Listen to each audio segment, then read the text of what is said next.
नमस्कार साथियों। RPS classes में फिर से आपका हार्दिक स्वागत है। पिछली कक्षा में हमने देखा था किस प्रकार संस्कृत भाषा की उत्पत्ति, उसका विकास हुआ। आज की कक्षा में हम देखेंगे संस्कृत भाषा जिसको व्याकरणबद्ध तरीके से लिखने का काम महर्षि पाणिनि ने किया, तो उन्होंने वो व्याकरणबद्ध तरीका या व्याकरणबद्ध तरीके से जो लिखा था वो किस आधार पर लिखा था।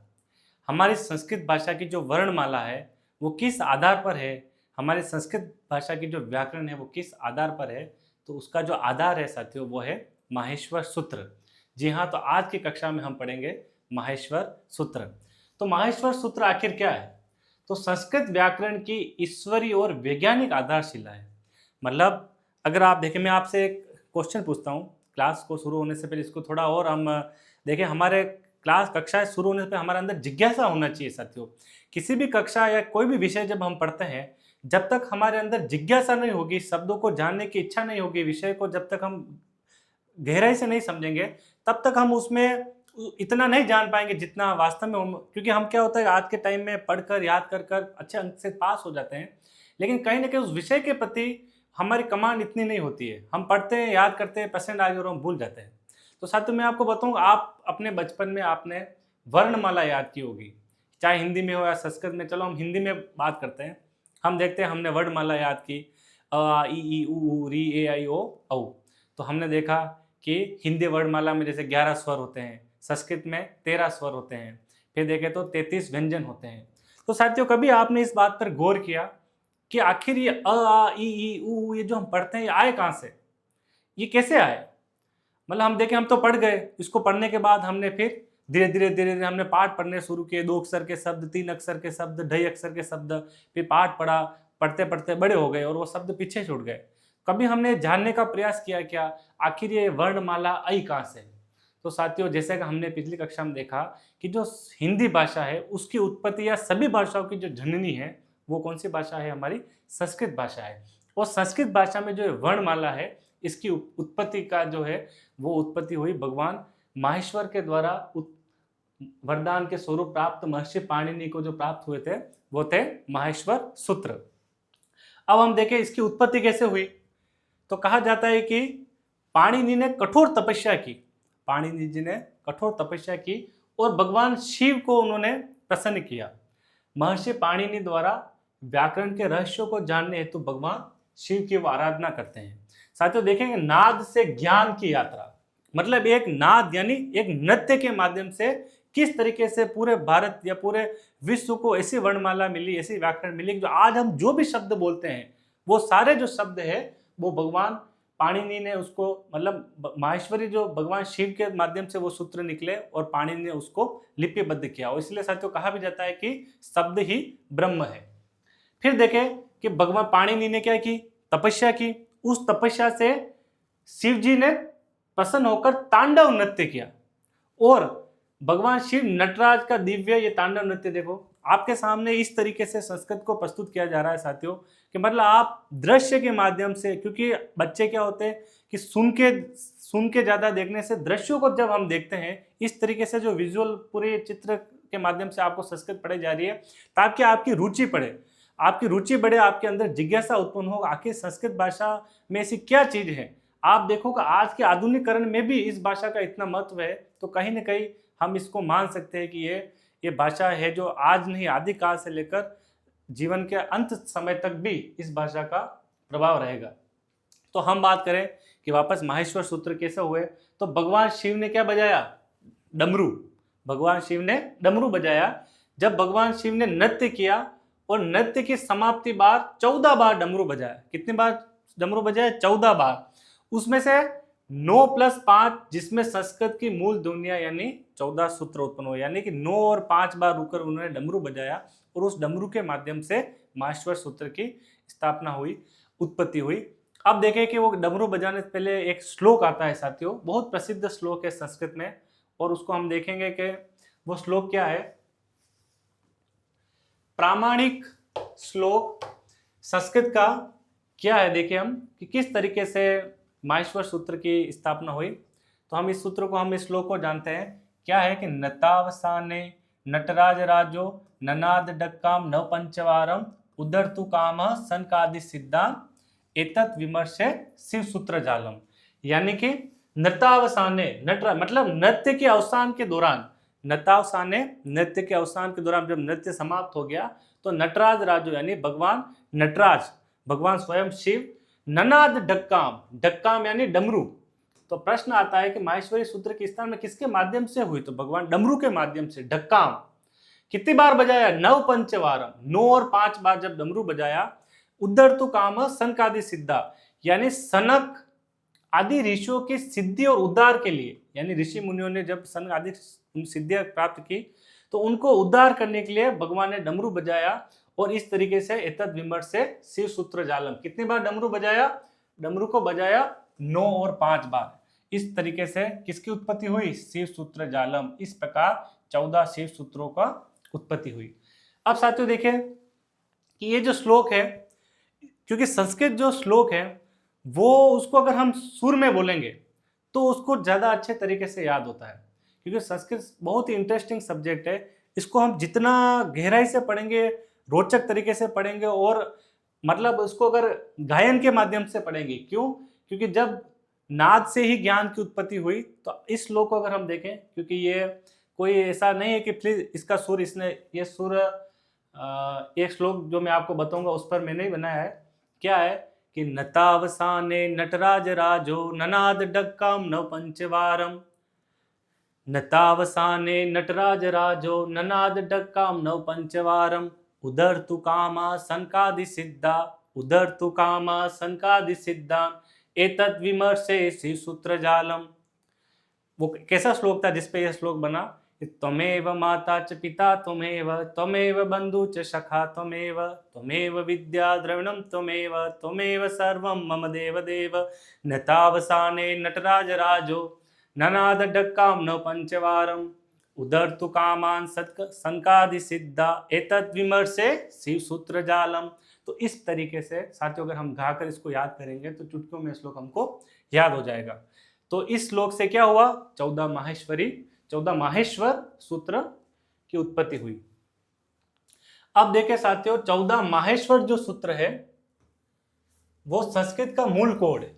अब संस्कृत की जो पूरी व्याकरण माला है, जो पाणिनि जी लिखी है, उसकी पूरी जो व्याकरण माला है वो कहीं ना कहीं इन सूत्रों के माध्यम से ही पूरी संस्कृत है। आज जो कुछ भी हम साथी बोल रहे हैं, मैं जो बोल रहा हूँ, आप मेरे बोलने के माध्यम से जो शब्द समझ रहे हैं, सुन रहे हैं, वो सारी संस्कृत जो व्याकरण माला है या जो संस्कृत के शब्द है वो इन्हीं 14 माहेश्वर सूत्रों से उत्पन्न हुए हैं। अब हम देखेंगे 14 माहेश्वर सूत्र कौन कौन से हैं।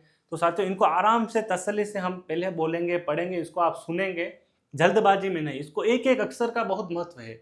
एक एक अक्षर भगवान के डमरू से निकले तो आप समझ सकते हैं कितना इसका महत्व है। तो प्रथम जो सूत्र है या श्लोक है, श्लोक नहीं कहेंगे इसको, प्रथम जो वर्णमाला इसको कह सकते हैं, वर्णमाला जो सूत्रों में लिपिबद्ध है। पहला देखे अ ई उ ण री ऋ क ए ओं ग ऐ औ च ह य व र ट ल ण य म ग ण न म ज भ य ग ढ ध श ज ब ग ड़ द स ख फ छ ट थ च ट त व क प य स श स र, साथियों र हलंत है ये, और ह और ल। तो ये 14 जो है माहेश्वर सूत्र है। और साथियों इस माहेश्वर सूत्र में जो अंतिम वर्ण है, जिसमें आपको दिख रहा होगा ण क, और पीपीटी में आपको अलग तरीके से इस अंतिम वर्ण में बताया गया है। जो ये अंतिम वर्ण है न ण क ग च ट ण म य श स व य र और ल, ये जो अंतिम वर्ण है इनकी इत संज्ञा हो जाती है। इत संज्ञा मतलब इनकी गणना नहीं होती है, इनका लोप हो जाता है। गणना सिर्फ इन्हीं सूत्रों की होती है। अब इसका कहे साथियों आखिर माहेश्वर सूत्र क्या काम आते हैं, या किस तरीके से इस पूरे माहेश्वर सूत्रों के माध्यम से संस्कृत वर्णमाला या संस्कृत व्याकरण की रचना हुई, तो देखते हैं कि माहेश्वर सूत्र जो है वो प्रत्याहार निर्माण में काम आते हैं। किसके काम आते हैं, प्रश्न आता है माहेश्वर सूत्र किस काम आएंगे, तो हमें ये ध्यान रखना है कि ये प्रत्याहार निर्माण में काम आएंगे। फिर अगर हम देखें कि माहेश्वर सूत्र में जैसे मैंने कहा आपको कि संरचना का नियम क्या है, इसमें इत संज्ञक वर्ण, मतलब माहेश्वर सूत्र मैंने कहा कि ये प्रत्याहार निर्माण में काम आते हैं और अंतिम वर्ण की क्या हो जाती है, इत संज्ञा हो जाती है। ये साथियों कभी कभी हम किताबों में देखते हैं, पढ़ते हैं। ये जो कक्षा है मैं आपको, क्योंकि याद तो आपको हो गया, संस्कृत के अधिकतर विद्यार्थी को संस्कृत के कई सारे सूत्र याद है, क्योंकि संस्कृत जो भाषा है अधिकतर कहते हैं साथियों एक रटंत भाषा है। इसको कुछ साथी जो होते हैं समझ में चाहे नहीं आओ लेकिन उसको रट कर वो अभ्यास कर लेते हैं। आपको भी पता हो, आप जब छोटी कक्षा में कुछ श्लोक जो आपने पढ़े होंगे 8वीं या 10वीं में, जब ऐसा आता है कि हमारी पाठ्य पुस्तक में नहीं आए हुए 2 श्लोक लिखो, तो वो श्लोक आपने आज पढ़े किए हुए कितने साल हो गए होंगे, लेकिन फिर भी वो याद है। और बाकी सारी पढ़े आप हो सकता है भूल सकते हो, लेकिन जो आपने श्लोक 7वीं 8वीं 9वीं में याद की वो आप कभी नहीं भूलोगे, आज जीवन वो आपके जीवन दिमाग में वो स्थिर रहेंगे। क्यों साथियों, क्योंकि ये भाषा ही इस तरीके की है कि अगर समझने वाले इसको समझ लेंगे, रटने वाले इसको रट लेंगे, दोनों ही तरीके से ये भाषा सबसे सर्वश्रेष्ठ भाषा है। तो साथियों जो मैं आपको बता रहा हूँ ये आपको एक समझाने के तरीके से बता रहा हूँ। आपने बहुत सारी चीजें इसको पढ़ी, आपने ऐसा नहीं कि इससे पहले माहेश्वर सूत्र नहीं पढ़े होंगे जो प्रतियोगी परीक्षाओं की तैयारी कर रहे हैं, लेकिन ये कक्षा उनके लिए क्यों विशेष है, क्योंकि आपके सामने जो आज ये चीजें प्रेजेंट हो रही है वो बिल्कुल यूनिक तरीके से हम उसको प्रेजेंट करने का प्रयास कर रहे हैं कि किस तरीके से आपको बस ये भाषा के ये जो सूत्र है वो समझ आ जाए। याद तो आपको हो सकता है होंगे, लेकिन कभी कभी ये पता ही होता है इत संज्ञा, पता है किस संज्ञा है, लेकिन होती क्या है हमको नहीं पता है। तो आज की कक्षा इसीलिए है कि इसमें हम समझेंगे कि किस तरीके से इन सूत्रों के माध्यम से प्रत्याहार का निर्माण होता है। तो अगर हम देखें कि सबसे पहले हमने देखा क्या, अ, ई, उ और अण। अब इसमें अण की क्या हो गई, इत संज्ञा। केवल ये जो अण है वो सीमा निर्धारण के लिए, मतलब क्या, इसको भी हम आगे देखेंगे कैसे।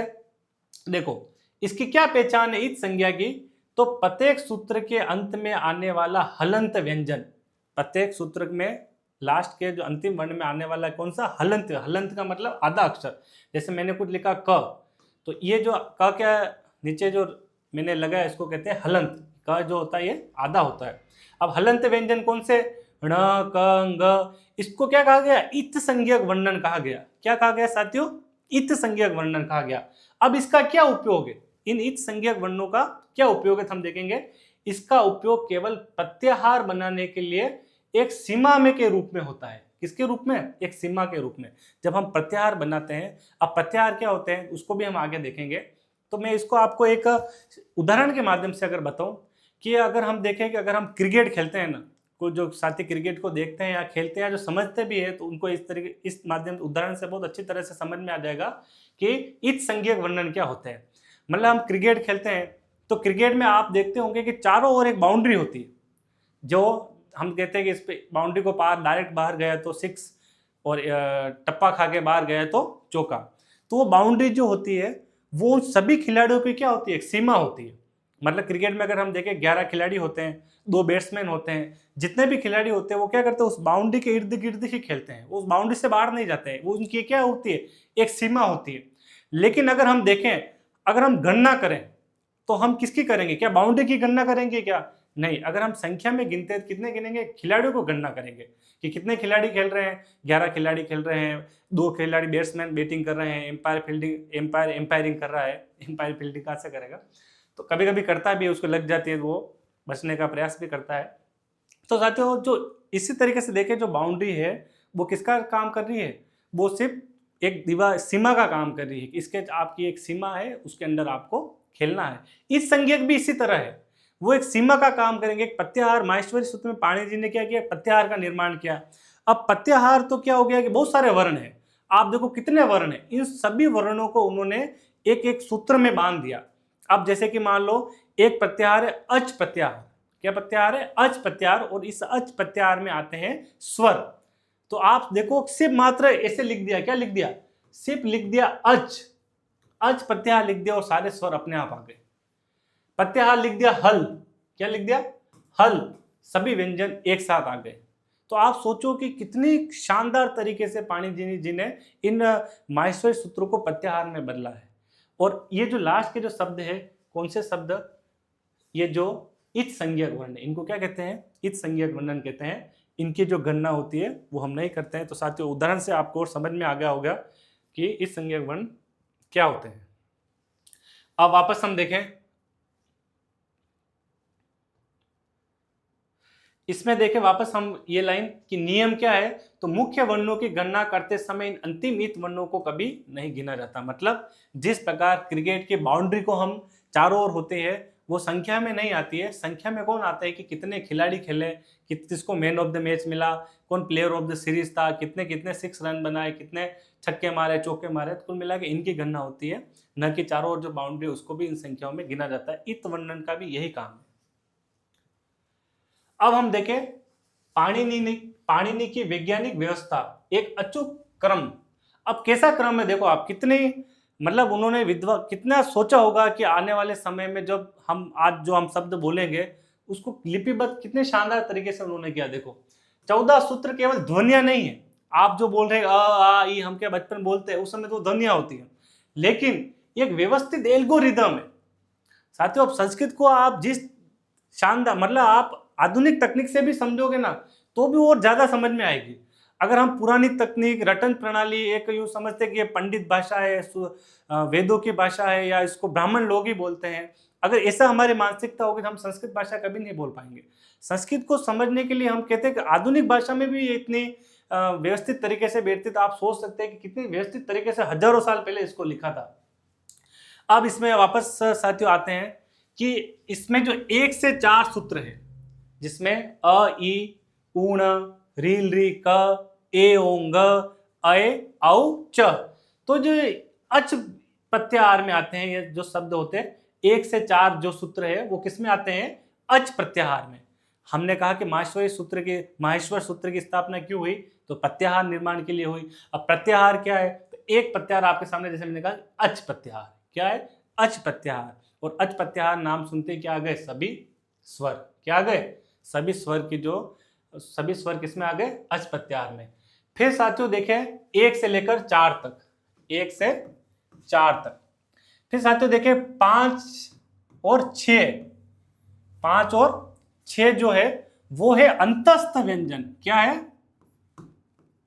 अंतस्थ व्यंजन, जिसको बोलते हुए शब्दों के बीच में जो शब्द आते हैं, वायु को मतलब न तो ऊपर टकराते न नीचे, वो बीच में रह जाते, उसको कहते हैं अंतस्थ व्यंजन।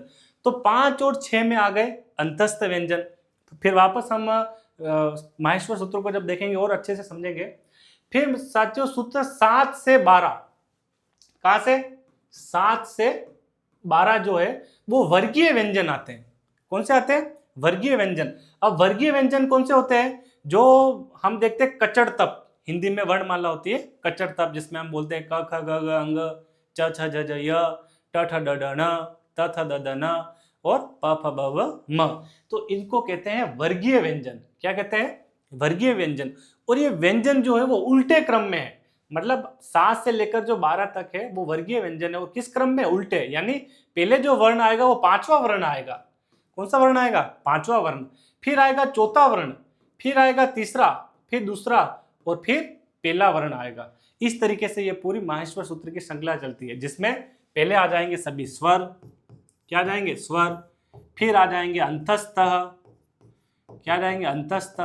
अंतस्थ वर्ण कौन से वो भी देखेंगे। फिर श्रृंखला चलेगी, कौन सा वर्ण आएगा, 5वां, फिर चौथा, फिर तीसरा, फिर दूसरा, फिर पहला। मतलब वर्ण का ये क्रम होगा। इसमें ये पहले में 5वीं वर्ण आएगी, फिर चौथी आएगी, फिर तीसरी आएगी, फिर दूसरी आएगी, फिर पहले शब्द आएंगे।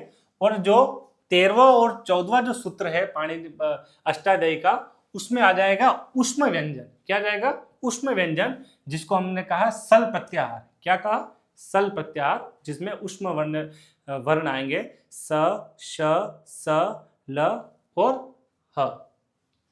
अब देखिए इसमें क्या है, आगे देखेंगे। अब स्वर और अंतस्थ। अब स्वर हम पाणिनि जी के सूत्र में कौन से आ गए, 1 से लेकर 4 तक। इसको क्या कहा गया, अचः इति स्वरः। अच जो शब्द है वो क्या कहलाते हैं, स्वर कहलाते हैं। अब देखिए प्रत्याहार हो गया अच, अब अच में कौन से शब्द आ गए? अ, ई, उ, री। फिर ये तो हो गए मूल स्वर, कितने? 1 2 3 4 5 जो हो गए मूल स्वर।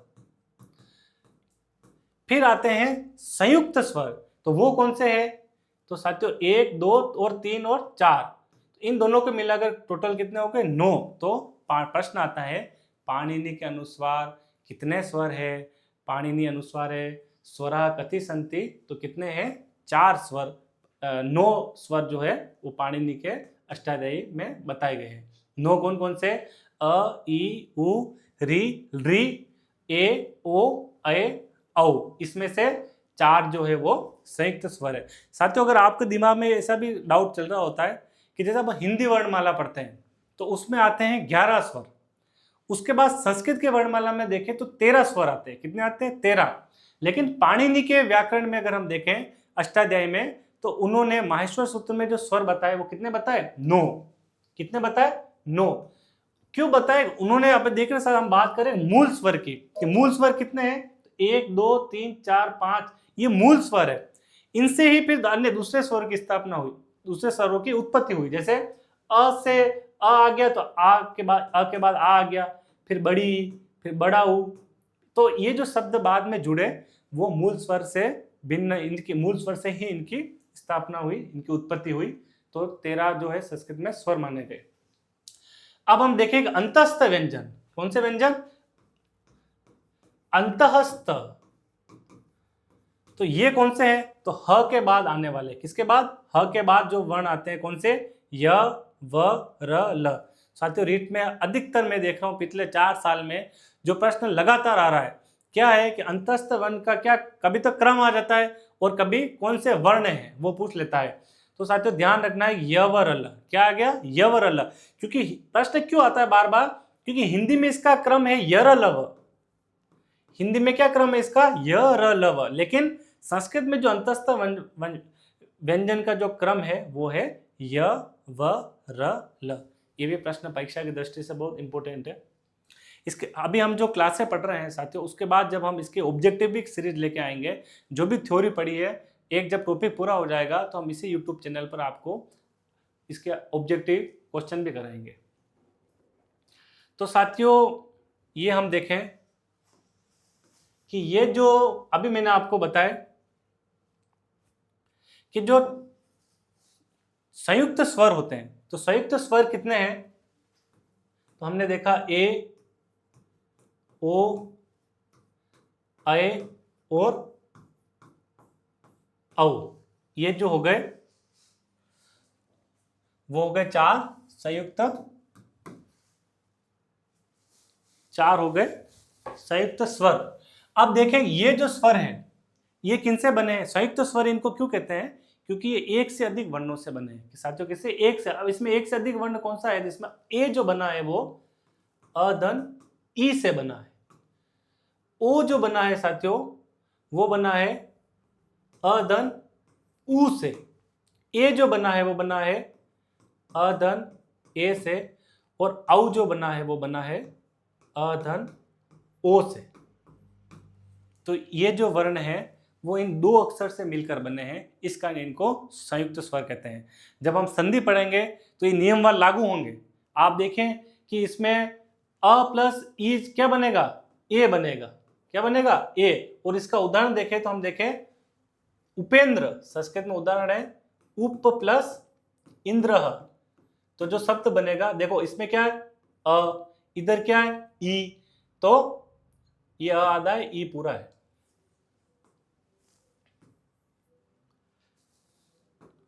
तो अ और ई से क्या बना? ए। तो ये जो शब्द मूल बन जाएगा उपेंद्र। तो इसमें गुण संधि है, ये भी हम आगे देखेंगे। फिर ओ देखे तो अ और ऊ से मिलकर क्या बनता है? ओ। अब जैसे उदाहरण देखें हम तो सूर्योदय, इसमें क्या होता है? सूर्य प्लस उदय। तो इसमें आ गया अ, इसमें आ गया ऊ, दोनों मिलकर क्या बन गया? ओ। तो क्या बन गया? सूर्योदय।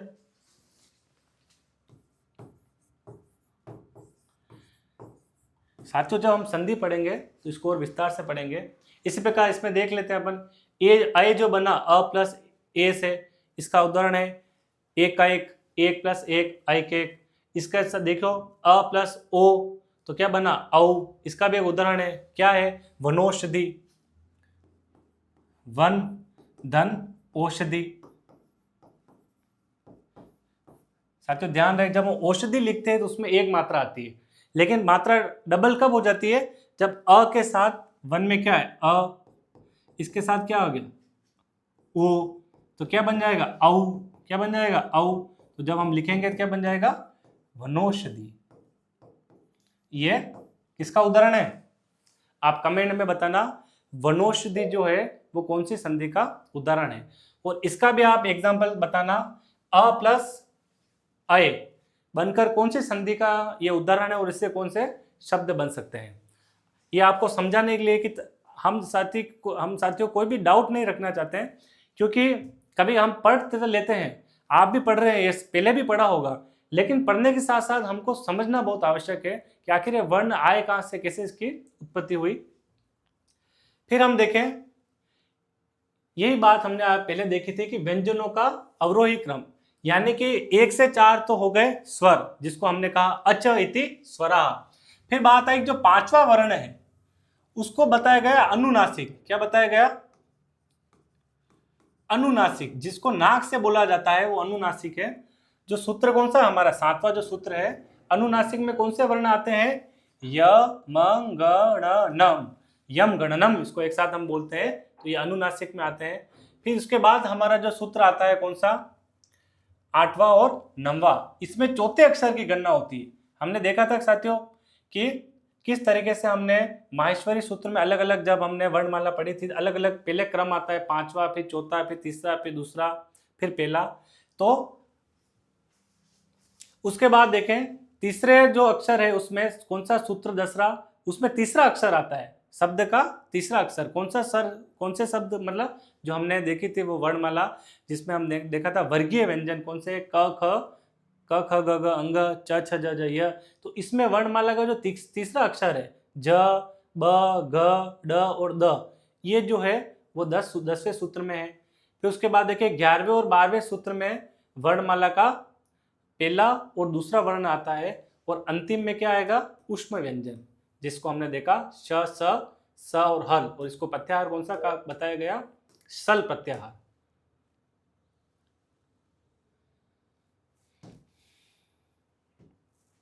जैसे ये हम बात कर रहे थे, स्कोर देखें, ये 4 तो आ गए, 1 से 4, 1 से 4 क्या आ गए अच में, किसमें आ गए अच में। फिर ह से लेकर ल और ण तक ये किसमें आ गए अंतस्थ व्यंजन में, किसमें आए अंतस्थ में। फिर ये जो वर्ण है ये पंचम, जिसको अनुनासिक कहा गया, य म ग ण नम।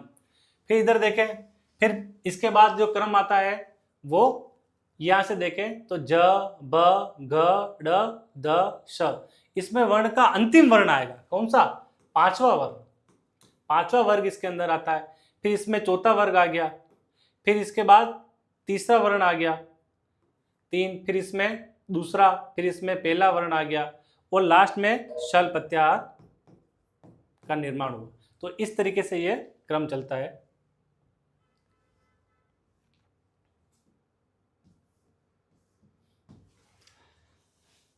अब हम देखेंगे कि प्रत्याहार निर्माण संक्षिप्तीकरण की कला।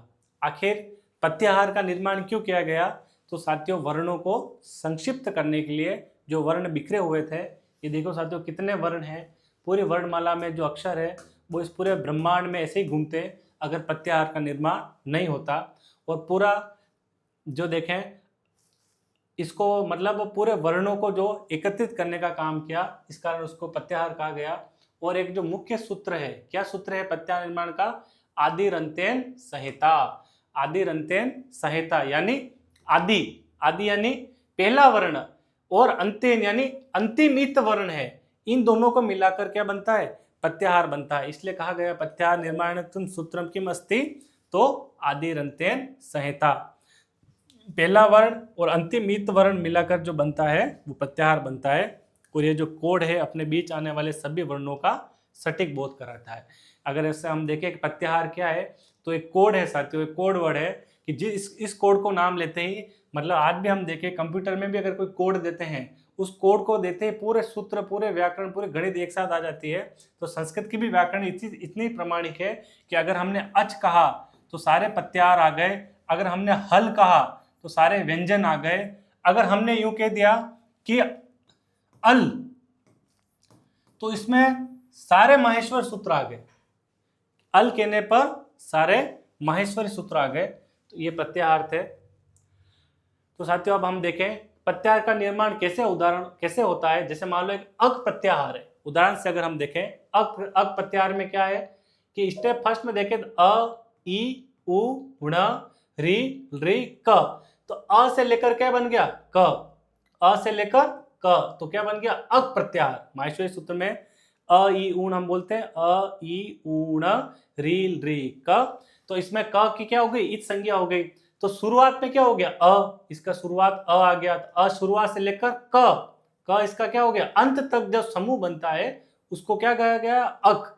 और इसमें अक में क्या हो जाता है क की इत संज्ञा हो जाती है। किसकी हो जाती है क की इत संज्ञा हो जाती है। और मध्य में आने वाले जो ण है उसको गणना से हम बाहर कर देते हैं। जैसे मान लो अ, ई, ऊण में क्या आ रहा है अण आ रहा है, इसकी इत संज्ञा हो गई। रील, री, क में क आ रही, इसकी संज्ञा हो गई। तो इसमें न को बाहर करेंगे, इसमें क को बाहर करेंगे। क्यों? क्योंकि इत वर्ण है। क्या है इत वर्ण है। ये क्रिकेट की एक बाउंड्री है, न कि खिलाड़ी है। खिलाड़ी की गणना करते हैं, बाउंड्री की गणना हम नहीं करते हैं। तो अंतिम रिजल्ट क्या होगा अक प्रत्याहार में क्या रिजल्ट बनेगा अ, ई, उ, री और री। तो साथियों अगर ये देखें अब इसके माध्यम से जब हम प्रत्याहार पढ़ेंगे और जब हमको माहेश्वर सूत्र याद हो जाएंगे तो आप देखेंगे कि संस्कृत में जो आगे जो संधि है, उपसर्ग है, प्रत्यय है, उनको हम बहुत आसान तरीके से पढ़ेंगे। माहेश्वर सूत्र के आने के बाद आपको संधि तो बहुत आसान लगेगी। अब देखो ये जो चार वर्ण है कौन से अक वर्ण, उसमें पूरी दीर्घ संधि में समाहित है। मतलब अक वर्ण सुनते ही पूरी दीर्घ संधि समाप्त होगी। दीर्घ संधि का एक सूत्र हम याद करते हैं अक सवर्ण दीर्घ, तो मतलब अक वर्ण के दीर्घ होने पर दीर्घ संधि हो रही है। अब अक वर्ण कौन से है, जब माहेश्वर सूत्र पढ़ेंगे तो पता चलेगा अक वर्ण कौन से है अ, ई, उ। अब अणा की गणना हम नहीं कर रहे हैं, क्यों इस संज्ञक वर्ण है रील, री, तो ये क्या हो गए अक वर्ण है। जब दीर्घ संधि पढ़ेंगे और अच्छे से इसको देखेंगे। फिर देखें संस्कृत व्याकरण के प्रमुख प्रत्याहार। ठीक है, अब प्रत्याहार को हम आगे, और इसको प्रत्याहार बहुत बड़ी क्लास होगी, हम इसको अभी शॉर्ट में समझ रहे हैं सिर्फ। जैसे मान लो एक कोड दे दिया अच, क्या कोड दे दिया अच। अब अ से लेकर च तक। अब कोड में क्या हो गया अच बोलते क्या गए सभी स्वर, स्वरों को क्या कहते हैं वोवेल्स। और व्याकरण में इसको क्या कहा गया अच। अब साथियों आप देखिए अच में क्या हो गई स्वर संधि का ये आधार है। अच जो प्रत्याहार है उसका कहाँ काम आएगी आगे जब हम स्वर संधि पढ़ेंगे तो अच प्रत्याहार काम आएगा। फिर देखे हमने बोल दिया हल, क्या बोला हल। हल बोलते क्या आ गए सभी व्यंजन, सभी जो 33 व्यंजन है वो आ गए। और ये हल यानी व्यंजन संधि का आधार है। जब व्यंजन संधि पढ़ेंगे तो हमारे हल प्रत्याहार काम आएंगे। फिर हमने देखा अल, अ से लेकर ल तक ये संपूर्ण वर्णमाला आ गई। अगर हमने सिर्फ कह दिया अल तो 14 माहेश्वर सूत्र संपूर्ण आ गए। संपूर्ण संस्कृत एक साथ आ गया। आप देखो साथियों इतने सूत्रों को सिर्फ बोल दिया अल तो समझने वाले समझ गए क्या कि 14 माहेश्वरी सूत्र एक साथ आ गए। मतलब अंग्रेजी में जैसे एबीसीडी होती है, जैसे बोल दिया अपन ने ए से लेकर जेड तक, तो एबीसीडी ए एफ जे, तो अपन बच्चों को भी बोलते हैं क्या बोलते हैं ए से लेकर जेड तक सुनाओ, तो फिर वो बोल जाता है A B C D E F G H. फिर हम बोलते हैं अ से लेकर घ तक सुनाओ, तो अ ई बोलने लगते हैं। उसी प्रकार हम देखें अ से लेकर ल तक तो अल प्रत्याहार आ गए, जिसमें 14 ही माहेश्वरी सूत्र एक साथ समाहित हो गए। तो इस तरह साथियों हम देखें हमारी जो आज की कक्षा थी वो माहेश्वर सूत्र पर आधारित थी। माहेश्वर सूत्र को हमने देखा कि संस्कृत व्याकरण को एक लिपिबद्ध तरीके से पाणिनि जी ने लिखा। भगवान शिव के डमरू के माध्यम से इसकी उत्पत्ति हुई, फिर उनको लिपिबद्ध किया। उसके बाद क्या एक पूर्ण वैज्ञानिक दर्शन है। और क्यों जब पाणिनि जी ने अष्टाध्यायी में ये लिखा है तो उसका क्या उद्देश्य था माहेश्वर सूत्र का, तो प्रत्याहार निर्माण के लिए इसका उद्देश्य था। हमने देखा संस्कृत व्याकरण प्रत्याहार निर्माण किसके माध्यम से डमरू। नतावसाने नटराज राजो ननाद डक्का न पंचवारम उदर तु कामा संकादि सिद्धान एतद विमर्शे शिव सूत्र जालम। फिर डमरू का नाद हुआ और कितने सूत्र निकले? 14 माहेश्वरी सूत्र। और ये जो माहेश्वर सूत्र है एक वर्णमाला नहीं अपितु विश्व की प्राचीन और अचूक संरचना है। साथियों, सिर्फ ये वर्णमाला नहीं है, ये विश्व की, पूरे भारत की, पूरे ब्रह्मांड की आज जो हम शब्द बोल पा रहे हैं उन शब्दों की जो उत्पत्ति है वो इसके माहेश्वर सूत्र के माध्यम से हुई।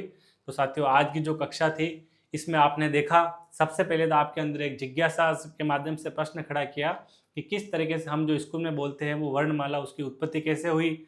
माहेश्वर सूत्र के माध्यम से। माहेश्वर सूत्र किस तरीके से आए?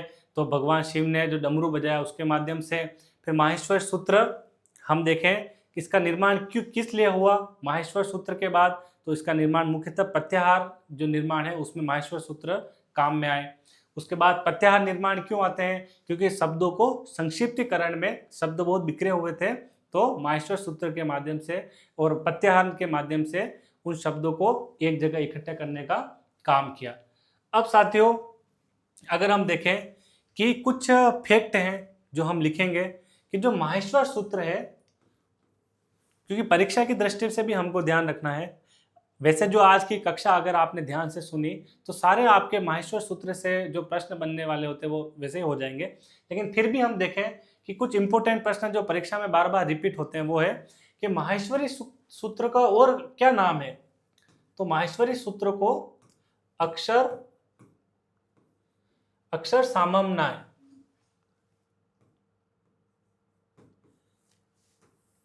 भी कहते हैं।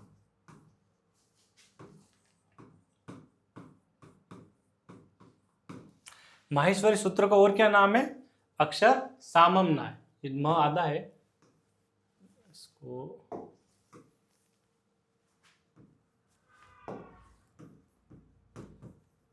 अक्षर सामनाय, इसको वर्ण सामनाय भी कहते हैं।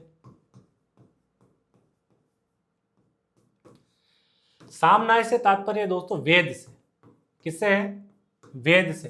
तो प्रश्न आए कि माहेश्वर सूत्र को अन्य किस नाम से जाना जाता है? तो अक्षर सामनाय या वर्ण सामनाय। इसको अक्षर, जिसमें सामनाय से क्या तात्पर्य है? तो वेद से इसका तात्पर्य है। फिर माहेश्वर सूत्र का निर्माण किस लिए हुआ? तो प्रत्याहार निर्माण के लिए।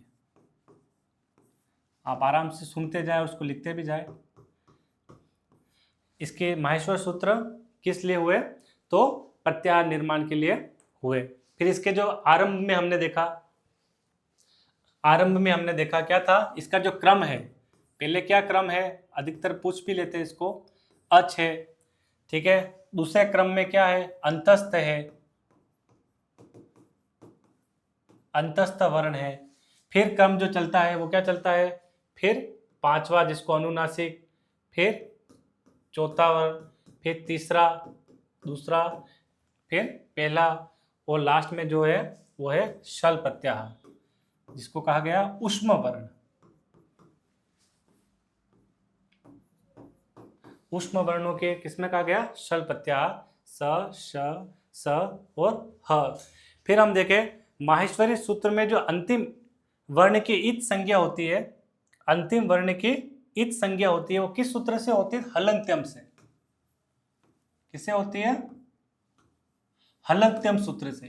ये भी प्रश्न आता है कि माहेश्वरी सूत्र में अंतिम जो इत संज्ञा होती है वो किस सूत्र से होती है? तो हलंत्यम सूत्र से होती है। फिर एक साथियों जो प्रश्न अधिक माहेश्वर सूत्र में सबसे अधिक जो प्रश्न पूछा गया कि माहेश्वर सूत्र में 2 बार प्रयोग होने वाला शब्द कौन सा है? तो 2 बार जो प्रयोग होने वाला जो वर्ण है, शब्द नहीं वर्ण, वो है अण। अण वर्ण की उत्पत्ति, अण वर्ण की जो गणना है वो माहेश्वर सूत्र में 2 बार होती है।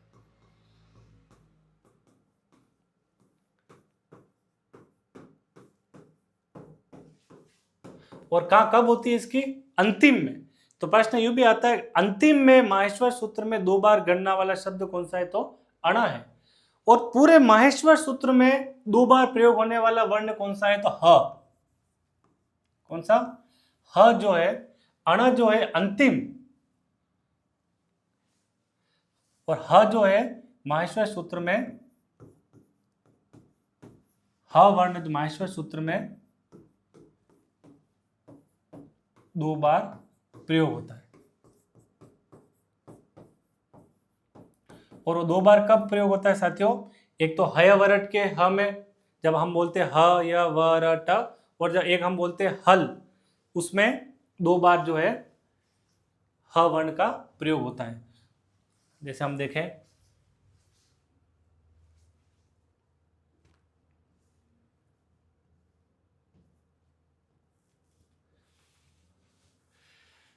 ये देखिए साथियों, अंतिम बार 2 बार जो शब्द, जो वर्ण जिसका प्रयोग हुआ है वो है अण। एक तो हम देखेंगे जो अण वर्ण है वो सबसे पहले तो इसमें आता है पहले ही में अ ई उण, और अंत में वापस का आता है जब ल और अण बोलते हैं इसमें। तो प्रश्न आता है माहेश्वर सूत्र में अंतिम में 2 बार किस शब्द, किस वर्ण की बार बार प्रयोग होता है? तो अण वर्ण की। फिर इसके बाद प्रश्न एक और आता है, ह जो वर्ण है ये कितनी बार आता है? तो 2 बार आता है। या फिर प्रश्न आता है 2 बार प्रयोग होने वाला वर्ण कौन सा है? तो ह वर्ण है। एक तो यहाँ पर ह वर्ण आता है और दूसरी बार ये वाला, इस जगह ह वर्ण की उत्पत्ति होती है। तो साथियों इसके आगे भी हम माहेश्वर सूत्र से जो प्रश्न बनते हैं या पिछले वर्ष में जो प्रश्न आए हैं उसको हम रिपीट करेंगे। और आज की कक्षा अगर आपको अच्छी लगी हो, कुछ समझ में आया हो, क्योंकि हमारी जो कक्षा का उद्देश्य जो है साथियों, आपको समझ आधारित शिक्षण देना है, न कि रटंत आधारित। क्योंकि हम रट तो लेते हैं लेकिन समझ में जब हमको अगर नहीं आए तो वो रटना व्यर्थ है हमारा। तो हम जो हमको याद करना होता है, रटना होता है, हम उसको याद भी करेंगे और जो समझना होगा उसको समझेंगे। अगर आज की कक्षा माहेश्वर सूत्र अगर आपको लगा हो कुछ अलग तरीके से हमने पढ़ा हो, तो इस कक्षा को अधिक से अधिक अपने साथियों तक पहुंचाएं और हमारे चैनल आरपीएस क्लासेस उदयपुर को सब्सक्राइब कर लें और बेल आइकन दबा दें ताकि अन्य आगे वाली जो कक्षा है वो आप तक सीधे पहुंच सके। इसी तरह साथियों आगे की कक्षा हम लेकर आएंगे जिसमें हम माहेश्वर सूत्र के बाद वर्णमाला, फिर संधि, समास, इसी तरीके से आगे पढ़ते रहेंगे। आप हमसे जुड़े रहिए। बहुत बहुत धन्यवाद।